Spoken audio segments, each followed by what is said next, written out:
All right, today I'm here with John Stanley. John, what branch of the military did you serve? Army. Army? And we were talking a little bit before. You served during Desert Storm?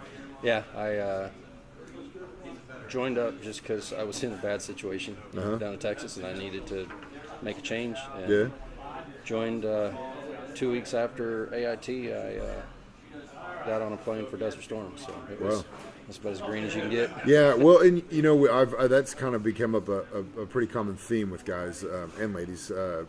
Sometimes it's good if you don't have anything or any kind of direction to use. You know, some guys use it for, like, you know, for example, if a guy wanted to get into law enforcement, they knew they can go down that path and it'd be easy. Yeah.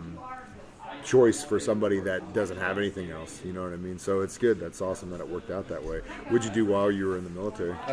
I was actually communications. Cool. You know, I was a radio guy, but I've always been with combat engineers, so I would cross-train with those guys so that I could go out and on missions and not sit back at the command center and be bored all the time. Yeah, so, that makes sense. It was, you know, and I hate to say it, but war was a good time. You know? It was. I had a lot of fun and learned a lot, but you know, you got to take the good with the bad, I guess. Yeah, absolutely. So, did you do any engineering with communication stuff like radio or? No.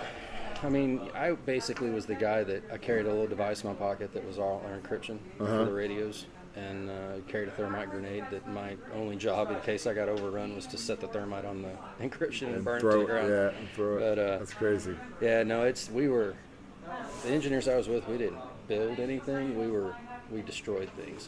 That's what made it so much fun, you know, blowing railroad bridges, and we got to be the guys that cleared all the fighting positions. We'd roll up into an empty base camp that they had evacuated, and then we had to clear out, because some of those guys didn't want to leave. You know, they stayed behind, and the hardcore ones, and so we got the joy of dealing with them. Clear it out.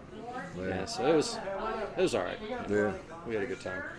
Was that your only deployment? Was the desert? No, I was out 10 years and re-enlisted after 9/11. Told my wife I wanted to go back, and signed up in Kansas City in October, and went to a unit in November, and got activated in January. Gotcha. And shipped out of Fort Hood on Easter Sunday. So yeah, my wife was pissed, to say the least.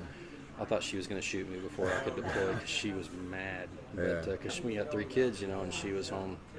She was taking care of everything. Yeah. She had it harder than I did, to be honest. Yeah. But a lot of people don't realize. I mean, I'm big about supporting our veterans and stuff, but a lot of people need to understand that if maybe you didn't serve, but you served for a veteran, it's just as important of a job. Sometimes, like you said, is harder. Yeah, I mean, because she was going to school the whole time. Yeah. You know, she was going to school, and she was, you know, volunteering at the schools and taking care of everything, and she did a hell of a job. You know, I just had to get up in the morning and not get dead and do it again the next day. Yeah. So yeah, it was easier for me. But yeah, so I was only in theater 3 months.